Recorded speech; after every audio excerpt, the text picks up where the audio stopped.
Let's get it. So Rahul, what's going on in your life? Not much. You're moving down to Texas. Moving down to Texas. Gonna go conquer down there. You're gonna conquer. Absolutely. Divide and conquer. Canada is over. It's been the mission since day one. Canada, you're a big fish in a small pond now. It's time to hop to the bigger pond. Oh man. Right? I think it's still small fish in a big pond. Canada's pretty big. You know, we can't really say we conquered Canada, but Yeah. I think we were trying. We're still gonna try. So.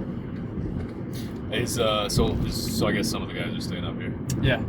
Nice. You guys are decentralizing. Decentralizing even more. This is going to be the 5th office that we created. I remember you were reading a book. Remember about decentralization back at the whole when Bitcoin was like Yeah. 20 grand or whatever.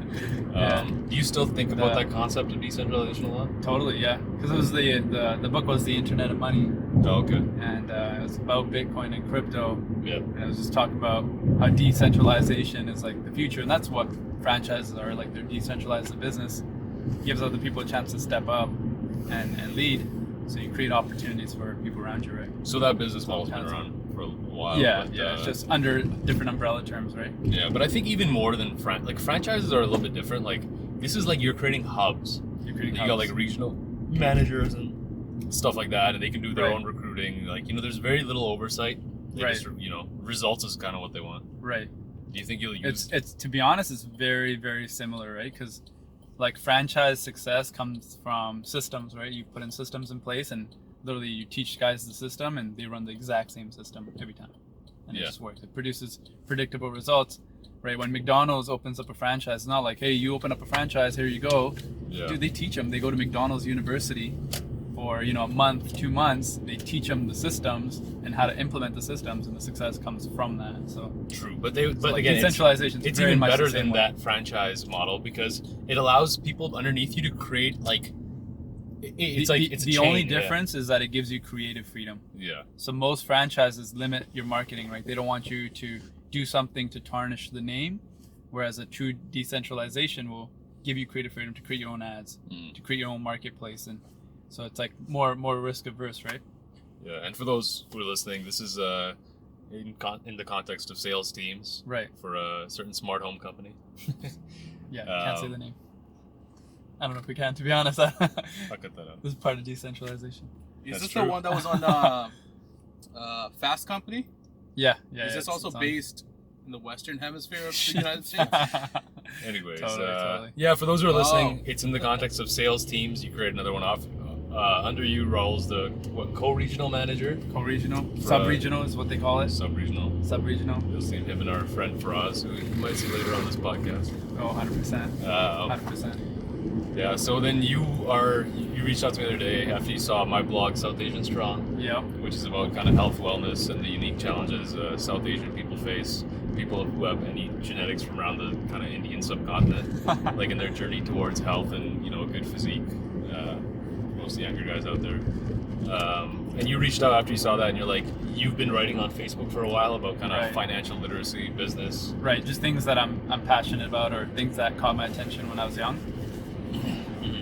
I started writing on both Facebook, Instagram, and just kind of venting or just sharing thoughts or things that I've learned. And then I saw you doing this podcast, and I reached out to you. I think there's a huge place for this, right?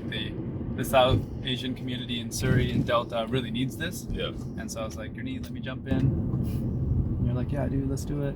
No, it was I had planned all along to bring you on because you're one of the most successful, guys I know, not just South Asian. Plus, me, you, and Abhishek. This is my co-host, Abhi. Right. What's up? It's funny. It's funny, dude. It's funny when you say that because I feel like I'm far from it. Like you talk about success, like it's just potential, right? Like you're looking at your goals or what you want to accomplish. And you say successful, I'm like, dude, I'm nowhere close. And I think that drive or that hunger just doesn't fade. Yeah. Because every year it seems like I'm more and more hungry. Right? More goals I accomplish. I mean, you're not at your ultimate, what you consider successful, but at this stage in your life, you're successful. Like whatever you're doing, you're killing the game right now. Right. Relative to I guess age group or demographics. Yeah, for whatever, sure. Right? And you have valuable insight and knowledge you can share with us. You are investing in properties. You're running sales teams. You're building some other projects on the side. I remember you guys were thinking about a clothing line. I thought you guys Right. should have done that, by the way. The realist or No, average milk. average AMF? Yeah, AMF. No one's gonna Do steal you remember that, Abhishek? Copyrighted. Man, I was gonna say like that was a good idea, but you guys are so busy with Running the all the other program stuff, yeah, and- running your program and Right. and stuff that you don't really have time to do these passion projects. right.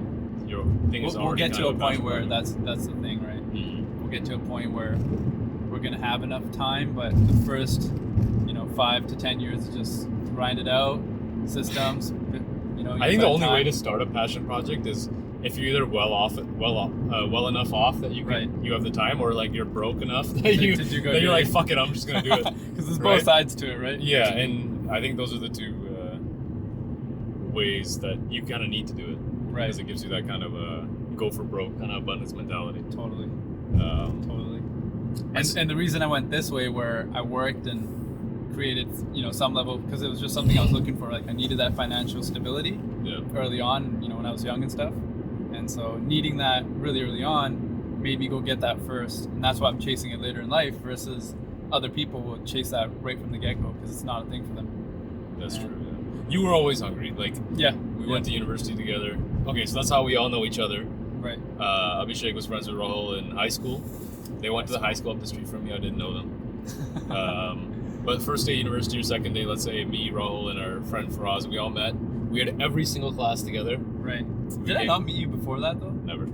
I think we met in I math feel like we class met. one day. Yeah, I feel like we met at the gym or something. I don't think so. Maybe we saw each I other was like, around, who's this- played ball, whatever. Who's this white brown guy? Yeah. Coconut. Yeah. Anyways. Yeah, so why did I get into that? No, we just talk about like the hunger, the drive. Yes, yeah. So you, even back then, were always working much harder than I was. Because I think it just our Relative, man. I circumstances just in thought life. there was another. I just Circumstance? thought that was what we're supposed to do. Yeah, life circumstances. I was like, I'm paying for university. I'm going into debt. I got Yeah. So again, you were paying for your own way, right? Yeah, I had student yeah. loans. Like it was just the situation and who you were made you a little more hungry, and Right. it's paid off. right. And some of the best lessons I've had, like at that time, was actually through like friends' dads and stuff. Like just understanding credit, understanding debt. Yeah. Those things I actually got from one of our other friends, Shazada. I remember I was over at his house. I was working out with his younger brother, Sikandar. We went to his house, made burgers. Dad comes home and talks about how credit's really important in Western, culture. Didn't he say something like? Yeah, he's like, credit is the most important thing you can have. And I don't know why, just for some reason I was like, why would he say that? Yeah. And he's doing decently well. So it just stuck in my head. I was like, credit's the most But important he thing. said it really like Indian. Way, right? Yeah. Anyways, Because yeah. I think he was, he just said it in a really brown way, and I was like, okay, that's important. Yeah, like, clicked something in my brain. I was like, okay, I'm gonna go read about this later. And So what have your latest that's important. like Facebook posts been about? I remember seeing one where you kind of summarized even what I kind of knew, but Yeah. you kind of confirmed it for me. All investing advice, kind of like for most people who aren't like active investors, is Right. put your money in an ETF, Right. or and Did you just see the most recent one, or is that the one before that?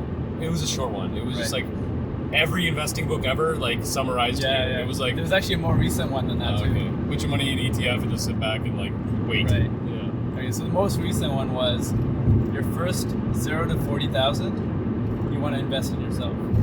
So you want either a high level or a high paying skill. Yeah. So that first money, you just got to put it right back in yourself. Self-development courses, programs, sales training, copywriting. Find a skill that pays well and suits your personality type and do that. And then it was 40 to 100. You want to still invest in yourself, but you also want to invest in your team or people around you, right? You want to build a company, build a business. You invest in the people around you. The 100 to 150, that's when you start looking at things like real estate. Okay, I want to buy property, something that's going to pay me every single month, so I don't have to work as hard. So that's the passive income thing. Yeah. And then the 150 to 200, you still want to do all the other things, but you start looking at and dabbling in different business ideas, right? Through the different income tiers that you do. Okay. Cool. And so Where was that from? Where did you get that from? that a lot of it's from Grant Cardone, just the different levels and stuff. So Yeah. I take it and I compare it to what I've learned so far, and I try to draw parallels, right? Like 0 to 40K, especially in a place like Vancouver, even if you want to invest in property, you can. Yeah. So what do? You put that money back in yourself, right? Because property you can buy, you can sell, but you're never gonna sell yourself. Like you're never gonna trade that skill. Like once you learn a skill, it's always there. So the 0 to 40K is income. Is income, yeah. Okay. So your first 40K, you just put right back into investing in yourself. And that doesn't mean like education. Yeah, like you're not gonna put all 40K. You're gonna live on 20. So you've got 20K to put back into like self-development or sales training or programs or go to courses or whatever it is. Yeah. Invest in skills that are gonna pay you, right? Makes And sense. then you expand off that. Yeah. I mean, most people, I think, if they're at that level, some will save and be diligent, right? And Right. eventually make it to a better place, but some will just fucking blow it on Netflix and shit and Yeah, like going food out and restaurants. live paycheck to paycheck. Yeah. And I know because I was kind of a student at the time too, Right. while I was making that money, so I could kind of understand. But if you're working full time, Right. you know, Well, it's also because like I don't know. I feel like you have to go through that early. Like when I was growing up, we didn't have it like really well, but I never felt the pain of not having enough money. But there was like dynamics in the family that I couldn't really like. You could feel that, but anytime I needed money, I'd just go ask my grandma. I'd be like, "Hey, I want to buy this shirt. It's from American Eagle. That was a big brand at the time. She'd just give me the money, no questions asked. I go buy it. So it's a $40, polo shirt. At that time, $40 was like, it was a lot of money. it's a lot of money. It's like $80 now. I don't know, whatever it is. But I go buy that shirt. I wear it, and I was just the type of person where I would buy nice things, but I just could never actually wear it. Like I was worried about ruining it. Like it's such a weird scarcity mindset where I would spend good money on clothes and shoes and this and that, and I was worried about scuffing the shoes or, spilling something on the shirt, and so I would like take care of myself. And but so then I never used the products how they were meant to be used, so I never got the benefits. I didn't feel like the novelty would wear off super quick. I'd go buy a shirt, boom, and then the novelty's gone. I was like, okay, well this can't be it. This is not like, there's no way guys that run big businesses or do big things do it for the money, because at some point the novelty's gone. Yeah. Right. Cousin gets a new Tesla just recently, and Narav's going crazy about this Tesla. He's like, Teslas are like the nicest cars. He was like, he wanted one really bad, and I drove one. So I went to my cousins. I'm like, hey, let me drive your Tesla. Lets me drive the Tesla. I'm like, dude, it's just a car. Like it didn't have that, like super good Wow excited about it. factor, It yeah. didn't have it. Well, maybe it just wasn't the right car. Was it a Model 3? I don't know what it was. Okay. I think it's a Model 3. Yeah. That's how much I didn't care. I didn't even ask what model it was. I just drove the thing. Yeah. I was like, yeah, it's cool. It accelerates fast, but I was underwhelmed by that car itself. But yeah, it could be the wrong car. That might be a thing. But I realized materialistic things are just never gonna fulfill me. That's true. And so once I learned that, it just So what does fulfill you? Like, what motivates you to get up every morning, every Monday, and you look forward to the work ahead? Right. First and foremost, just trying to be better every day. Like just trying to make myself better, and then trying to make the people around me better. And then the last couple of years, it's just been, because for the longest time, I was trying to get wealthy. I was like, okay, I want money. I'd never want to have to go places and worry about it, because I'd seen people around me would fight over income and this and that. It's like, I don't want that to be a thing. I want to go focus on that. So I got the money, and I realized it was just not satisfying. It's like, okay, this can't be it. At some point, your lifestyle doesn't change. You make 150 to 200K, your lifestyle is exactly the same. So that wasn't it. So now it's just been about like purpose or impact, or how can I help people around me get better? Deeper reasons, right? Just deeper reasons. Yeah, it's right? not about yourself anymore. Yeah, You've kind of seen that it's. I had to get there to realize. Yeah, right. makes sense. And it's funny, as much as I read and stuff, and the stuff's out there where it says it's not. How people tell you it's not about the money. It's like I had to go through it to really be able to say it's not about the money. It's like kind of the difference between my friend, someone that I always say intellectual versus experiential knowledge. Yeah. He's a very experiential person. Like he has to literally no matter what I say to him or whatever, he has to experience it for himself before he learns his lesson. Right. Sometimes to I'm like, dude, that was okay. Like he's a successful guy, but I'm like, dude, that was dumb. Like I told you not to do it. Right. But he's like, no, I had to do it. To learn. Yeah. Right. And I'm like, okay. I mean, for me, like, I That's intellectual. I don't know. For me, that's a tough thing, because Yeah. as much as intellectual knowledge is important and experiential, but like I try not to let too many thoughts into my head in a weird way, because I think it affects how I make decisions. Analysis paralysis. Yeah, like there's just too much information, and just the biases, or one of the investments I made, people tell me not to do it. Half the people tell me not to do it. Half the people tell me to do it, and most people get stuck in the place of not doing anything. Yeah. Right. they neither do it nor don't do it.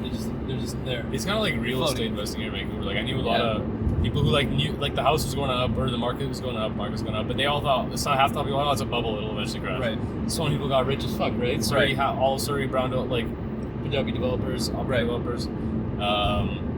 But I know people close to me, and they didn't capitalize on that because they were kind of risk averse, right? Right, because they didn't want to. Yeah. The thing is, those events are hard to time, and you can't just you get lucky sometimes, right? Like you make a move or you don't make a move. Could have gone the other way. You could have messed up. You learned something from it, right? So do you think there's an underlying principle that if you follow, you should be good, just by let's say create value? Talk about gut or. Yeah, maybe your gut, but maybe as long as you are creating value, right? There's not really a way you can lose. I don't know. Yeah, it has to be very deliberate. For me, it's always been deliberate.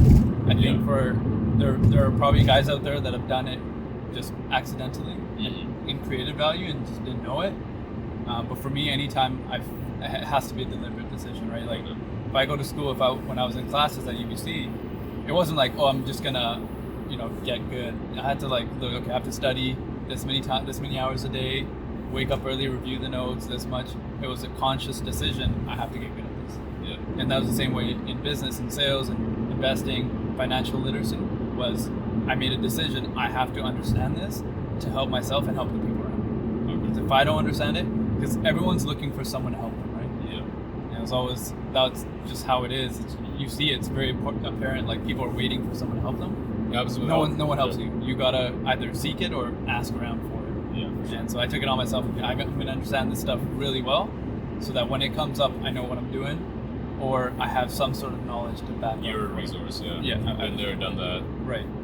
Same thing happens. Well, I did that for me, right? Because it was I'm trying to understand this for me. In turn, though, I end up being the source for a lot of other people. Yeah. Because I'm adding value. Okay, I'm investing, right? Guy comes up to me, hey, I've got this much money, I want to invest. What should I do with it? And how do I do it? Literally, how do you do it? Most people know, okay, you should go invest in the stock market, go invest in companies, index funds, whatever it is. But the how part is hard. This is too much of a challenge. The action threshold is way too high, so people never do it. It's like basic advice. It's very common, but no one does it. Yeah. Why is that? Same thing with health advice, fitness advice. It's out there, and it's so apparent. If you want to get in shape, if you want it bad enough, you're gonna find a way to get in shape. You don't need to ask anybody anything. You can find it. You just literally you can find the information. You'll be you can invest in the resources. You can find the information. Exactly. But why is it that no one does it? You just don't want it bad enough. They just don't want it enough. And it kind of circles back to figuring out your why. Right. What's truly important to you, and you need to. Most people don't even take time to do that. Right. And sometimes it doesn't always have to come from the best place. For me, fitness wasn't about being healthy. I wanted to look good. But for a lot of people, it's just not. They don't want it bad enough. I think for most people, it is that they want to look good. Right. I'll be honest, that's how I started. Right. It was never about self-esteem, all that. My body needs to. I need to feel. And now maybe as I get older, that's more important. Yeah. But at the time, it was no, I want to have a six pack. I want to be ripped. I want to be jacked. Because we're not athletes. We're not athletic. Yeah. But that's why I got into fitness in the first place, was about getting in shape, right? Or looking attractive. I was girls, blah blah. Everyone goes through that phase. But I think the other thing is people shy away from that. They don't admit why they're doing what they're doing. Yeah. Right. As long as you're aware of the reason, whether it's superficial or not. Right? Yeah. Fitness for me was totally superficial. Who knows if all the diets and protein supplements I took were even healthy for me, right? Yeah, but that didn't matter. I wanted to stay fat. Yeah. Right. But it's out there. The information's there. If you want something bad enough, you can find it. It's kind of we were talking about books and audiobooks and books earlier. Yeah. For the last few years, I actually haven't read that much. Right. I've been reading a lot of articles and stuff, but again, I've been going kind of broad and shallow rather than deep. Just because I've been trying to. I like seeing the bigger picture. Right. And if I go too deep into one thing, I can't see how things connect. Right. So that's the kind of way my brain works. I like seeing how different concepts from all these different industries, whatever, connect. Right. For me, it's been the exact opposite, right? Yeah. We were talking about this. For me, I had to go deep for the results to satisfy, right? Because if I found that if I dabbled, I was just never I wasn't achieving things. I think it's much harder to dabble and make something out of it. Right. Once you go deep, you get to a point where you're deeper than anyone else, or you're deeper than most people. True mastery, right? True mastery is 10,000 hours. So for me, it was I just saw the best results when I went deep into something, and I just obsessed about it, like nonstop thinking about it. And I guess that's just how my personality is. But when I went deep into things, I saw better results. I saw progression, and I think the true way to stay happy is to see progression. Yes. And I think if you're constantly seeing progression, how could you not be happy? Whether it's monetary, whether it's skills, whatever the target, whatever the goals are. Yeah. If there's progression involved, you're gonna have happiness in your life. Yeah. And going back to what we were saying, like, again, I stopped reading and listening to as many audiobooks. I did for a long time, dude. Before most people knew what a podcast was, I was listening to podcasts, listening to audiobooks. Right. Audible first started all these. And then I realized, like, I'm hearing a lot of the same stuff. Right. Whether it's a relationship book or whether it's a fitness book or whatever, right? Right. Most of this stuff I could have just figured out on my own by kind of like trying, failing, just thinking, reflecting. Right. Like you said, if somebody wants it bad enough, they'll do it anyways. They don't need to read a single book. Yeah. And if they do need to read a single book, they will find that book and end up reading it because they want it bad enough, right? Someone will point it to them. But like, even investing, real estate, you think all these upgrade developers and stuff, they read books on how to do it? No, they just learn from other people. They don't know any shit about finance. Yeah, they just figured it out along the way. Yeah. So pass a little money on their table. Yeah. Like we were saying before, I'm like, I don't think there's a guaranteed path. Like you recommend reading to everyone, whatever. Yeah, there are good recommendations, but if you want it bad enough, you'll find a way, no matter how what that way is and what it involves. Right. It's just you gotta search for it. Right. Again, it's always been deliberate for me. I didn't read for entertainment or for joy. I was looking for something. Yes. And even now, it hasn't changed. When I read a book, it's I want to get smarter, whatever it is. I'm looking for something specific in that book to either inspire me or give me that creative idea. And being aware of help me. And being aware, like, again, the most important thing is knowing why you're doing something. Yeah. Knowing what truly motivates you, why you want this job, why you want to have that goal. Right. Right. And people just need to take the time to sit down and reflect. Right. You do that. I know there's you think about it. You write in a journal. Right. Any goals, of these, all that. Yeah. Weekly. You truly think like what you want from your core. Yeah. Yeah. The problem is most people don't do that, right? They wake up, and from the moment they wake up, their mind's preoccupied with their phone, their work, their job, talking to whoever's next to them, what they're gonna eat. It reminds me of a story. Like I remember I read a book by Bill Gates' dad, talking about like how it was like raising Bill Gates. Right. And he's like, yeah, sometimes I go downstairs and Bill, you couldn't find Bill, and he's like, where are you? He's like, I'm over here. He's like, what are you doing? He's like, I'm thinking. Yeah. Like, what do you mean you're thinking? He's like, think week, right? No, I don't know about that, but he does a think week where he goes away for a week. Oh, does he? Okay, well, I guess he still does it. But apparently, when he was a kid, he would just sit there and think. Right. And Bill's like, don't you ever do that? Just sit down and think. Yeah. And when I read that, I was like, holy shit! Like that's true. No one does that. You think it's harder today because of all the distractions? Oh yeah, media, for sure, man. Instagram, television, phones, digital age, mobile. Before people could sit there and do that. nothing, sitting and do. There's a famous quote by Blaise Pascal, the guy who came up with Pascal's triangle, famous mathematician, 1,000 years ago. I don't know how old he is, but he's like, all of the world's problems could be solved if man were okay sitting in a room alone, with his thoughts. Been wanting to do that think week for a long time. I didn't know he still did that. Keep putting it off. Abhi, are you a Bill Gates fan too? Yeah. Research him. So I'm a success fan, yo. Do you follow Gates Notes or anything like that? Huh? Do you follow his website, Gates Notes? No, I don't follow that, but I know about the Think Week. It's okay, I didn't know about it. It sounds very serendipitous. Yeah. And you could just see the serenity, like just watching that, like kind of, it made me jealous as well. Like, I wish I could do that. Oh, was this on his on that Netflix show that they just got released about his thing? Netflix show, yeah. Okay, I haven't seen that. That's why. Yeah. But I've heard about his Think Weeks. From other people. Oh, interesting. Yeah, I mean, I think again, you don't need to like think about Bill Gates to like implement it in your life. I'm pretty sure people all over have been like, fuck, I need to just get away for a while and think about what I want. Yeah. That's a common thing. Not common, but like it's a common, uncommon thing. Right. Yeah. It's a subconscious thing, I feel, for a lot of people. Yeah. I think it just doesn't, like, I feel so blessed a lot of the times where, like for myself, like I'm not where I want to be. I don't think I'll ever be, because I see it more as a journey. And to me, that's a better way of going about things and thinking about them. But I think just knowing about it and noticing things, noticing your own defects, I think are some of the most, effective cures to whatever lies ahead in your future. Yeah. I think. Finding the chink in So your armor. I've spent a long time like understanding myself and like getting to know myself, and I may not have like. For me, that's been my biggest challenge. Yeah. Like for me, because like, dude, I love when you say that, because like the journey thing, because for me, I have such a hard time focusing on the journey. Yeah. Because I'm so obsessed with where I want to be. 100%. And I think a lot of people fall into that category too, right? They're trying to get to an end so fast, right? Before you know it, life's gone, and you're like, I didn't get to appreciate the present. Yeah. But for me, that's the hardest challenge, because I'm so like focused all it's the a time. challenge, and I really like that challenge. Like, it's definitely a challenge, because like what's meditation? Meditation is, allowing the thoughts but being mindful of what's entering your brain. Being aware of it. Yeah. Being aware that, hey, this thought just came. That's what meditation Do is. you guys And meditate?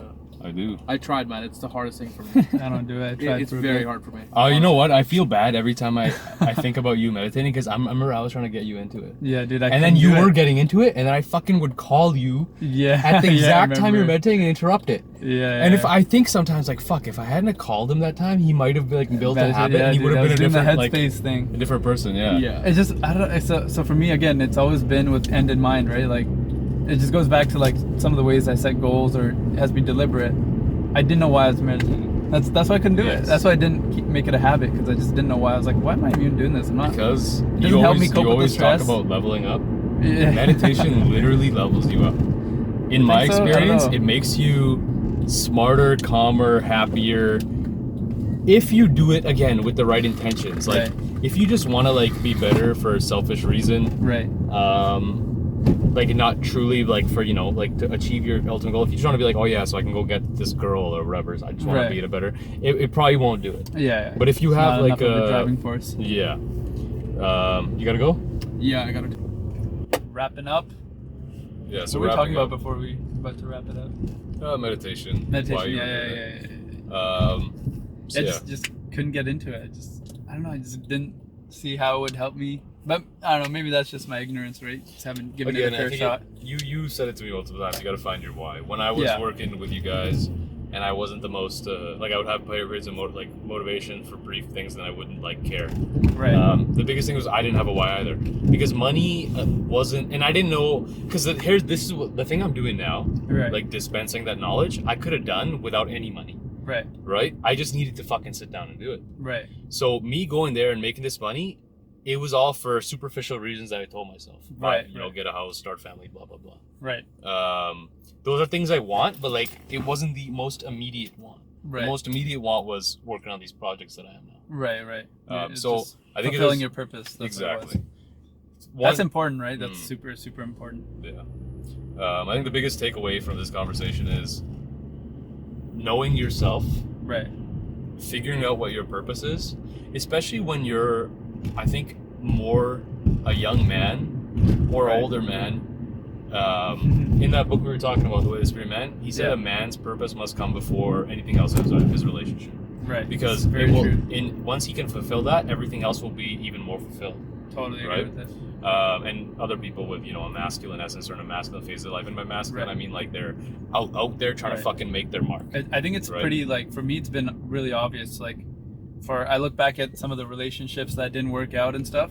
Yeah. I didn't want them to work because I wasn't happy with me, or like I wasn't fulfilled in my purpose, or I wasn't. You were like sabotaging them. I was. Kinda, I was like not mindfully, but just I was killing my own relationships Unintentionally, yeah. unintentionally, because I just wasn't. I knew I wasn't where I wanted. Completely get that. Yeah. Like 100%. So I wasn't able to focus. It was like Yeah. I cared about people and some of the women in my life, but I couldn't. I know I couldn't be happy. I know I wouldn't. I didn't want to go through life and be like, man, what if I did this, or what if I did that? Mhm. I just didn't want anything to hold me back. And people probably Yeah. come at me and say otherwise. And sometimes you instigate it, and sometimes it just happens to you. Oh, and I instigate it every single time. Yeah. Okay. Well, different scenario, but yeah. I mean, again, you'll secretly not be happy, and that'll show in your actions, your words, everything, right? Totally. You good to keep driving around a little bit? Yeah. So in terms of going back to the financial literacy, you're gonna put out some resources, all those blog posts, on Yeah. Facebooks that you made. You can, Book recommendations. book I'll recommendations provide. for sure. Yeah. Everything I've learned has come from someone that's done it at a higher level than I have. Yeah. Right? Because it's just I've learned it from books or resources, websites, blogs, Reddit posts, whatever it is. Mm-hmm. Everything I talk about, I've gained from other people, and it's just I took it to heart. I understood that they knew what they were talking about, Yeah. and probably should fact check a little more. But if you read the same thing 3 or 4 times, I think good intentions there. Like people aren't there to put out bad advice to screw you over. Yeah. So if you read the same message 3 or 4 times, there's some merit to it. I mean, if you try it and And it you works, do the that's all that research and matters, stuff, right? Yeah. Well, then you do the research. Like you look at it, like index funds have been increasing at 7% over the last 100 years. Yeah. And that's factual, right? That's factual. Yeah. Like the overcoming the scarcity mindset, Oh, okay. and like some of the challenges that provides. Mm-hmm. Yeah, you 'Cause definitely. I'm still trying to overcome How that. many right? people do you manage? You and let's say you and then you and for us. At all times we're always working with people, but when we grow more and more, we manage less and less people. We just manage a different group of people, but actively like 40-50 people at a time. 40, and that's And- it changes from year to And year. it changes. Yeah, there's a Yeah. turnover Some obviously in people the job, move and on, yeah. Like the it'll range from like 20 to 30 people at a time usually. yeah, but you guys have like so you guys are 40-50, but then you have like another like the other team. Branch off, yeah. Yeah, and then they have their own 40-50, And but then they're they still have their own group technically of under guys, you. Yeah, and then that's there's crazy. another branch off, and same thing. And they're all successful. splitting, and they're How all many- doing really well. how many 19-year-olds? How many people have you made 20-year-olds? wealthy under the age of 25? Like not wealthy, but like well Yeah, off. I mean, I don't want to take credit I for it know, because I it's know, a lot that's of true. it's their hard They're work, all- right? I You think gave them an opportunity though. introduced, right? Again, it's Mentorship. mentorship, right? It's just one of those things. Is I haven't directly made him wealthy. You could trace back up to the CEO of the company. Oh, It's all good. we'll I put can't that out. say- Yeah, but just some of the You other said the leadership blue. in the company. yeah. And so you can give the credit to them, but it's everything. I was given the opportunity. I took it, passed the opportunity down to other people. Pay it forward. Pay it forward. The people Yeah. that want to take the opportunity, it's there. And it's, But the end yeah. goal of it all, and having those thinking weeks or those moments or deep introspection and reflection, I think we've just realized like our purpose with what we're doing is just to help people achieve their full potential. Is to give them a platform to grow and develop, make mistakes and learn from it. Yeah. And I think that's what makes it powerful. Is we give young people the opportunity in a real business setting to take chances, take risks, Yeah. and either fail and learn or succeed and learn. Yeah, it's such a real world education It's what such you a guys real do. world. It's just so much different than you could read about it all you want, but when you do it, it's totally different. Yeah. It's totally different. I mean, like, when you do that at such a young age, 19, 20, 21, Dude, the guys it you changes hire. the way you look at things. Your perspective's changed. You See, said I look back, I was like, man, if I got in at 19, my perspective on just, again, scarcity versus abundance, Yeah. business, people, relationships would be totally different. Mm-hmm. Totally different, right? Because we're essentially doing that, whatever challenges I had, we're doing that for a lot of other people, but at a younger age. Yeah. Once you're like 26, I think it's a lot harder to change. You can still change. Mm-hmm. It's just harder. It's more challenging for sure. Yeah. But we're doing that at a young age where once they make the changes, it's those guys. And I talk to Froz about this all the time. Like, dude, you know what's crazy is the people that are growing in our industry, in the company, and just in business world, with our mentorship, are going to be way more successful than we are. Yeah. And that's exciting They started younger. because it's just different mindsets right there. Yeah. They have everything you've learned plus. At 19, 20, it's unreal. Yeah, it's crazy. It's unreal. Yeah, that's nuts. And the growth that they're gonna have it's gonna dwarf what we've done, and I guess that's kind of the point, though, right? Of course. It's kind of the point of doing what we're doing. Yeah, it's such a beautiful symbiotic relationship when you Totally. when you can help people, Totally. because it helps. It does help you because again you're I think that's the best But way to it help helps them someone. too, It yeah. has. I think it has to be. you have to have skin in the game. It's skin in the game. Yeah. There's That's a new good book. by the way. Did you read it? No, I didn't Oh, yet. okay. I didn't. That was on my Seems list though. solid, You yeah. told me about it. I like that guy, but You're totally right though. But you definitely do, because it just to help someone, it must have some positive feedback, right? for sure, It's got to help you in some way as well. I think to truly look out for people, you got to benefit from it. exactly. Or you have to either you have to have a vested interest in it. A vested interest, yeah, for sure. Yes. So going back to what was I going to talk about? I don't know. So the blog. Yeah. So you're either gonna put you can be found at the next level. Yeah. .ca or .com. What are you gonna do? Well, getting the website's gonna be a challenge for sure. I think you can probably get .ca. Hopefully. If not, I'll get you to do some guest posts on finance on SouthAsianStrong.com. It's part of being strong is, being strong financially, being strong mentally. You can't even get business. good health unless you can afford good food, a gym membership. Totally.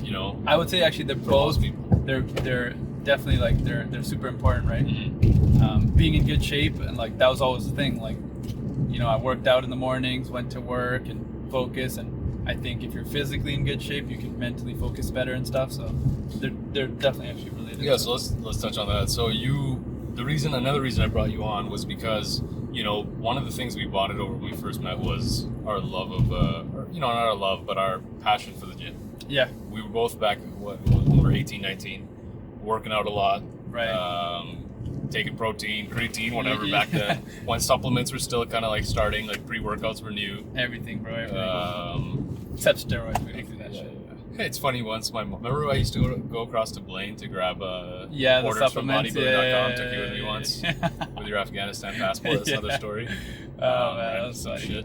It's funny times. And then the guy, my mom once would bring my creatine back over, and the guy once asked her, he's like, "Did you see your son take steroids?" She's like, "I don't know. Like, I don't know what's in my trunk." Yeah. And the guy's like, "Fuck," they got to go check, and it was just creatine. Stupid, but yeah, the passion for working out. Health and fitness. Yeah. For me, I know for sure it started How has off. that informed your, the rest of your success? Yeah. Starting off working out was definitely like from insecurity. It was just being out of shape. I was always I was always the chubby brown kid, and so You were chubby? I remember, dude, I was really chubby. Oh shit, I was really chubby. I used to up until grade 8, and I lost it from grade 8 to 9. Yeah. Because the school I went to was like, I don't know, like 5 kilometers away, like from, I don't know if it's that far, but it was quite a distance, and I'd have to walk there. It was like a 30-minute walk in the mornings, and Where'd you walk to? Sprint. Oh. I don't know if I'm supposed to say that on here, but yeah, it was like a 30-minute walk in the mornings, 30-minute walk after school. I'd roll out of bed. No one would make me food, so I'd have to make my own lunch, and I usually wouldn't do it because I was lazy. And to make it to class on time, so 30 minutes gone there. I'm fasting through the whole day, and then 30-minute walk back home. So that year I actually lost a lot of weight. I was like, yeah, this feels good, I actually did it, But I didn't go with that intention. I was just. Were you French immersion? No, just went to that school. All my friends were going to that school. Oh man. But I lost weight that year, and then I think it was probably grade 9, 10 where I actually started working out for the sake of getting in shape and getting fit and wanted to look good and feel good. And then after that, it became like more health conscious, like eating nutrients to supply the body so I can work harder for longer. Yeah. I can make tough calls or tough decisions. So just being in physical shape helps me get through the day, right? Yeah. So I noticed that when we were in Edmonton working together, yeah, I was working out a little bit, but not really. I was mostly doing yoga and stuff. Right.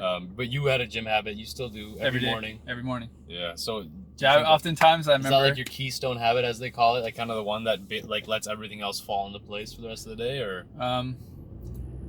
Yeah, it has to be done. It has to be like again, it's just I never thought of it that way. It was just something I did, It wasn't, super well thought. I was like, okay, I want to be in shape, so I need to work out. And I wake up super early. So I have my alarm super early. I usually leave the blinds open, so it'll wake me up naturally. Mm-hmm. And so it wasn't much of a choice, but I'm awake. And then once you're awake, you're not doing anything. And if you're waking up before anyone else, there's nothing to do, so might as well go work out. Crazy stuff with the blinds open. Edmonton, it gets light out at like 3 a.m. Dude, I'd be up. I'd be up. So I remember I'd go work out, and I could, it's funny because in the office I would see who's working out regularly and who's actually there, and then who's kind of bought in, who's kind of doing it. Yeah. So I'd see that, but I'd go in at like 6:37. Do you think the guys you saw working out the most regular were the most successful? No direct correlation. No direct correlation. No. What do you think that was doing for them though? Were they like healthier? They just made them feel good. For some people, that's all it needs to do, right? For me personally, when I worked out in the mornings, I would feel better for the rest of the day. Yeah. You get the endorphin rush, and in the mornings, right? 30 minutes of cardio or whatever. You feel good about yourself. You start your day right. You've done something active. I don't know. There's a lot of there's a science probably behind it, showing that. I'm not the only guy though, right? There's a lot of successful people that work out in the mornings that are active. But I would go in there at 6:37, depending on the day, and I'd finish it like it was like a 45. The other thing is I don't crush it every time I go in there. Yeah. Like I don't go in there with the intention of like I'm just gonna go balls. Yeah, you want to leave feeling better than you can. Yeah, like right? 45-minute workout. It's not super challenging, so I'm not like burnt out for the whole day. But I'd come out and then I'd see people walking into the gym, and so I could see who's coming in early. Not many people from the team would be there early. I'd usually I think walk most out of those guys that went in the morning, they did. Either they're not prioritizing work and they're going to the gym, or they are, and it's part of their work, right? Kind of preparatory. Yeah, I think people just have their own routines and stuff. Yeah, for sure. For me, again, it's always been the end in mind, right? I did know. Okay, you know what? Let's not talk about results. Let's talk about hard work. Those guys who went to the gym in the morning, they were working harder overall during the work shift. No, probably. I think so. Yeah, for sure. I think it speaks to discipline, right? If you're willing to wake up in the morning, go work out, you're probably willing to do things through your day that you're not willing to do, right? Someone says swallow the frog. Yeah, eat your frogs first. Eat your frogs, right? So you wake up in the morning, you do something hard. Eat your frog. The rest of the day is easier. And so I think it just speaks to the discipline they have, right? Yeah, for sure. If you're doing something you don't want to do early in the morning, then later on when you're going to have something in the day that you don't want to do. So for some people it's work, for some people it's making a phone call, whatever it is, making a podcast. It takes time, energy, effort. But if you're disciplined in the other parts of your life, you give yourself permission to be disciplined in other things. And so it just makes it easier. Makes sense, yeah. I think for me, like for my life, health and fitness has gotten me. I started with health and fitness, and that's how I went to self-development. Right. It's kind of like a. You went on that path before me too. You remember? Oh, you probably know that. I was reading. Because you were into the stuff, and I was like, I don't know what he's reading. I'm just studying for my science exam. It's funny because I was never, like we both went to university, did the same degree, science. Yeah. My major in science, and instead of studying, I'd be like, this shit is kind of boring. Right. Right. And I'm smart enough that I can pass or do like a C+, B- without even trying. Right. Things that really interested me were self-development. Right. Health and fitness first and foremost. I was always reading, but I just wasn't studying. Right. So remember, like 8 a.m. classes, I'd show up with my shaker bottle. I just finished my 6 a.m. You'd have a pre-workout, second pre-workout. Post-workout. Yeah, post-workout. And I would be like half asleep because I just killed myself in the gym. Yeah. School wasn't my priority. Yeah. Right. But everybody was telling me it should be my priority. The thing is, if I had maybe devoted myself just to health and fitness, I would have gotten started on the path a lot sooner. Yeah. Probably not. Things work out the way they should. Right. I learned so much stuff slowly along the way. There's a lot of things, but it's crazy because I think about because I do remember that, like you'd come in work, you'd have a workout book, LL Cool J book. I remember that too. Yeah. Let me borrow it. Then you'd have the books that you're reading about working out and health and fitness and nutrition and supplements and the blog articles. I remember you doing all that, and I'm like studying for my exam. And it's crazy because I look back and I was like, I look at like just success habits and stuff. It was just, I was willing to do things I didn't want to do because of the result. Like, True, yeah. Like the science was whatever, right? It was a degree, wasn't crazy passionate about it or nothing, but I was just willing to do it. Yeah. And I found that if you're just willing to do something long enough and it's giving you a taste of the results you want to see, you're going to keep doing it. You knew you wanted to be a dentist, doctor, whatever. Yeah. Well, I thought it was what I wanted. Yeah, right? yeah. So you. But I was willing to do whatever. Price, I was willing to pay the price. Mm-hmm. And so I was just first semester was tough. Grades weren't that great. So what do? Double down, study harder, longer hours, more information, whatever. Right? Just go to all the classes. Don't miss a class. Don't be late. All those distractions, I had to cut those out. So then when you did finally get accepted to dental school, right after all that work, and you had the two choices before you, did you realize that it's not truly what you want and that's you just thought you wanted it? Well, it was just coming back to just, okay, why am I doing this? And am I just afraid of failing? Is this why I'm doing this? Because a lot of people go down that path because parents and family encourages them, and it's a professional career, and you can boast about it to all your friends and family members. Mm-hmm. And I was like, is that why I'm doing it? And because it has financial rewards to it. Yeah. or am I doing it because I don't think, like, again, it's just, I don't think it's anybody just is being a dentist is meaningful to them. Maybe some people. I mean, it's a good job. It's a good profession. Yeah. Again, it's all those things. But yeah, I like my cousin. I think he I just don't know how story. you would know. I just don't know how you would know at like 19, 18 You wanna before be a you pick your dentist, degree. I just Or you want to be. you've been told, someone told you doing this gets you this result, and you were satisfied with that answer, so you pursue it. Or they tell you that just do that first, and then you can figure out what you want to do. Right. That's right. like 10 years of your life, Right. you know? Like, right. fuck. And it's just the most important years, right? Like the 10 years will shape who you are. Yeah. But I don't know. It's just, again, hindsight bias, right? Now, looking now, I can say those things, but it's just in the moment. I didn't know. I didn't try enough things. Right? Yeah, that's true. The one thing I do regret is I wish I tried more things at like 18. Yeah. Like not just school and stuff. I wish I volunteered at more organizations. I wish I worked in a business. Wish I had more opportunities to try different I think things. that's actually the most. And I wish my parents were important more part. encouraging of it. Yeah, they knew good. We were both the first people in our families to go to university. Yeah. We had no fucking clue what was gonna Yeah, go no on when we went there. direction. No direction. I didn't know what class to take, how many It was classes just the to thing. take. It was just the thing, right? What do you do when you're successful? You want to be successful, you have to go to university. That was just the thing, in my family at least. Yeah. And I was the first one to go, and no guidance, no mentorship. If people in your family now ask you, should I go to university? What do you say? I know what I say. I say, why do you want to go? What do you want to do there? Yeah. They're like, oh, I don't know. I like science. I'm like, what do you like about science? It's a time kill, right? For a lot of families, Yeah. it's still just go get a degree and then go do what you want to do. What? Exactly. That doesn't make any sense. Exactly. But the advice is coming from people that, again, they're still in that scarcity mindset. Again, most of our family advice. didn't go to degree, right? They had a hard life, so you can Right. kind of understand where they're coming from. They did, have to do it the hard way, and maybe it's Right. not all it's cracked out to be. Well, that's never that's know. why they push us to do it, because hey, I didn't get a chance to do this, so you should do it, and But I lived again- a hard life, so you should find Yeah, an that's easier true. path. And maybe they're right. It has good intention, and maybe Yeah. that's the But if you Maybe that truly is the believe you easier- have a unique, or you have this thing that you want to do that's not what they're telling you to do, I think it's Right. I think it's wise or your duty to kind of follow your gut, heart, whatever you want to call it. right.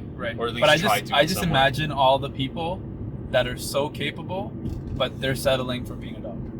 Like I know that's out there for sure. There's people that are freaking crazy smart, right? The craziest thing I remember one of my profs saying at university was he had a student, physiology. I can't remember what class it was.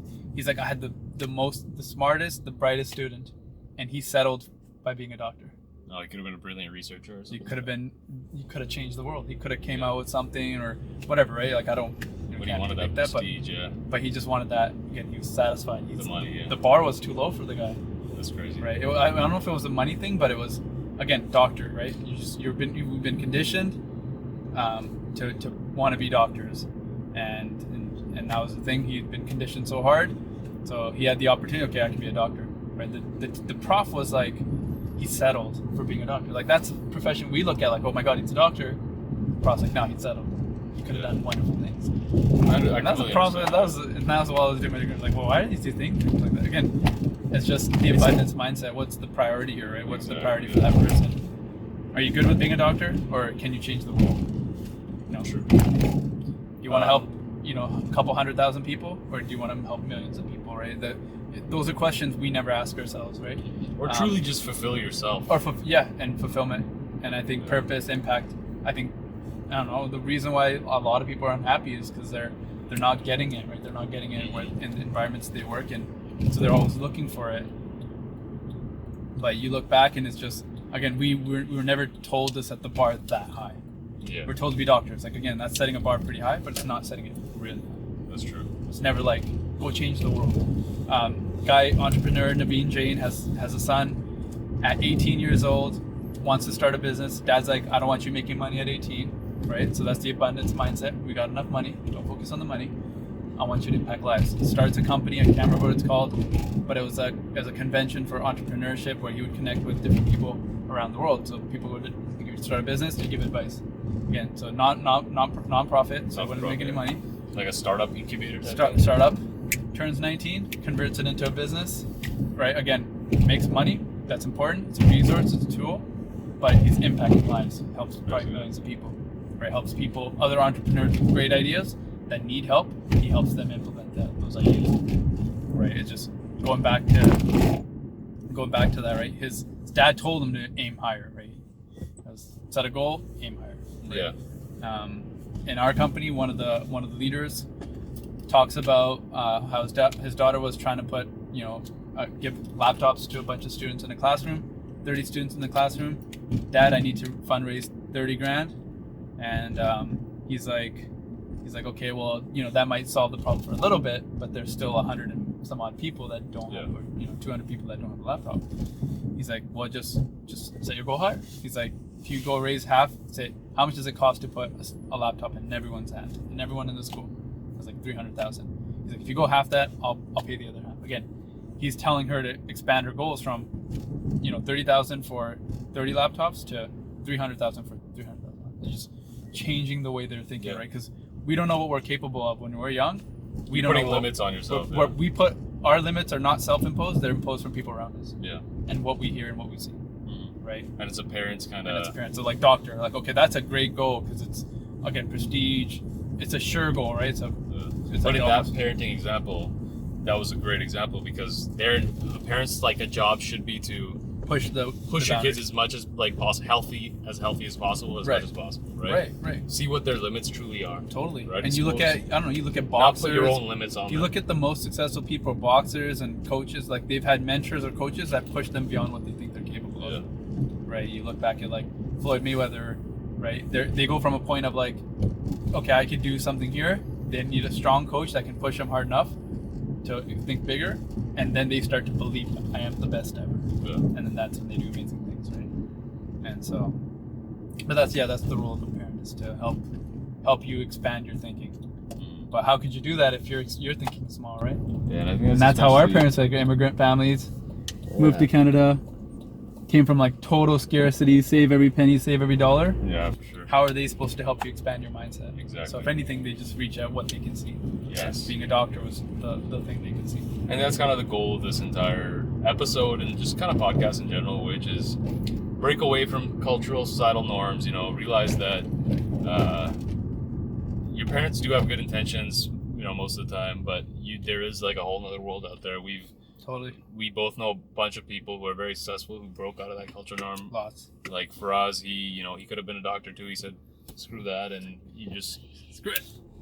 Doing something else. Doing something else, yeah. Going back quickly on the health and fitness thing, I don't know if you got a chance to read that first article yet. You didn't?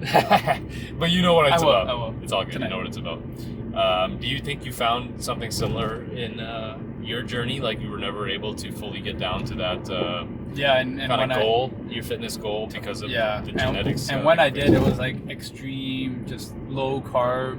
Yeah. Just staying away from like carbs, and that's hard to do. No matter what dietary strategy you tried, right? No, whatever it was, IF, whatever. The carb just had to be super low. Cardio had to be higher. I don't know what it works. I didn't stress test it enough. Yeah. Again, I didn't care about it enough where I was willing to. It wasn't your main priority. Yeah, it wasn't me. Figure this out.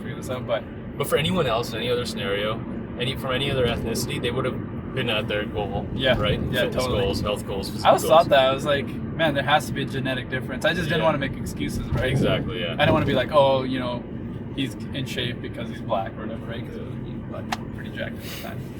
So the purpose of South Asian Strong is to highlight those genetic differences, find ways to work with them that work with your culture, using the minimum effective dose to make it so that you can get on with your life, but also so that it kind of levels the playing field. Right. So you can achieve your fitness goals using certain strategies, diet, lifestyle, and training, exercise, and get what you want. Get what you want. Without all the wheel spinning and fucking experimenting and stuff we did and weren't. This is like a fast track for you, right? Fast track for everyone, yeah. Because if I had a fast track, again, this is why you read books, right? You get the fast track, you get the details early on, so you don't waste your time going through trial and error.